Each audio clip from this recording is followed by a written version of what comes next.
नंदी कैसे बने भगवान शिव के वाहन? पुराणों के अनुसार नंदी असल में शिलाद ऋषि के पुत्र थे और शिलाद ऋषि थे ब्रह्मचारी। दरअसल हुआ यूं कि ब्रह्मचारी व्रत का पालन करते करते शिलाद ऋषि के मन में एक भय बैठ गया। भय था कि बिना संतान उनकी मृत्यु के बाद उनका वंश समाप्त हो जाएगा। इसलिए उन्होंने अपने वंश को आगे बढ़ाने के लिए एक बच्चा गोद लेने का मन बनाया। मन तो ऋषि शिलाद ने बना लिया, लेकिन दुविधा यह थी कि ऋषि ऐसे बालक को गोद लेना चाहते थे जिस पर भगवान शिव की असीम कृपा है। अब ऐसा बालक ढूंढने से भी मिलना मुश्किल था, तो ऋषि भगवान की घोर तपस्या में लीन हो गए। लंबे समय तक तप करने के बाद भी उन्हें इसका कोई भी फल प्राप्त नहीं हुआ। ऐसे में ऋषि शिलाद ने अपनी तपस्या को और भी कठोर कर दिया। काफी समय के कठोर तप के बाद आखिर भगवान शिव प्रसन्न हुए और उन्होंने ऋषि शिलाद को दर्शन दिए। भगवान शिव ने शिलाद ऋषि से कहा, मांगो, क्या वर मांगना चाहते हो? ऋषि शिलाद ने अपनी कामना भगवान शिव से जाहिर की। भगवान शिव ने शिलाद को पुत्र का आशीर्वाद दिया और वहां से चले गए। अगले ही दिन जब ऋषि शिलाद पास के खेतों से गुजर रहे थे तो उन्हें वहां एक नवजात बच्चा मिला। बच्चे का मुख बेहद ही मनमोहक और लुभावना था। ऋषि बच्चे को देख बहुत खुश हुए और ये सोचकर इधर उधर देखने लगे कि इतने प्यारे बच्चे को इस हाल में यहाँ छोड़कर कौन चला गया।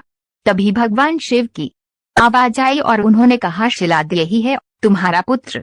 अब तो ऋषि शिलाद की प्रसन्नता का कोई ठिकाना ही नहीं था। वह उसे अपने साथ अपने घर ले आए और उसका लालन पालन करने लगे। देखते देखते नंदी बड़ा हो गया। एक दिन ऋषि शिलाद के घर 2 सन्यासी आए। ऋषि शिलाद की आज्ञा से नंदी ने दोनों सन्यासियों का खूब आदर सत्कार किया, उन्हें भोजन कराया।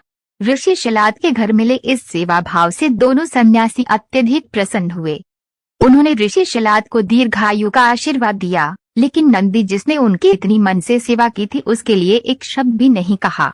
सन्यासियों द्वारा ऐसा किए जाने पर ऋषि शिलाद को आश्चर्य हुआ।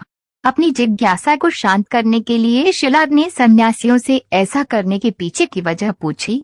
तब सन्यासियों ने बताया कि आपके इस पुत्र की आयु बहुत कम है, इसलिए हमने इसे कोई आशीर्वाद नहीं दिया। नंदी ने सन्यासियों की यह बात सुन ली।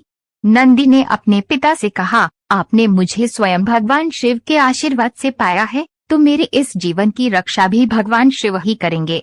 आप इस बात की बिल्कुल भी चिंता न करो। इतना कहते हुए नंदी भगवान शिव की आराधना में लग जाता है। अपने पिता की तरह ही नंदी ने भी भगवान शिव को प्रसन्न करने के लिए कठोर तप किया। फलस्वरूप भगवान शिव प्रसन्न हुए और नंदी को बैल का मुख देकर अपना सबसे प्रिय और वाहक बनाया। इस प्रकार नंदी भगवान शिव के सबसे प्रिय वाहन बने और समाज में उन्हें पूजनीय स्थान भी मिला। यही वजह है कि भगवान शिव की आराधना से पूर्व उनके प्रिय नंदी की पूजा की जाती है।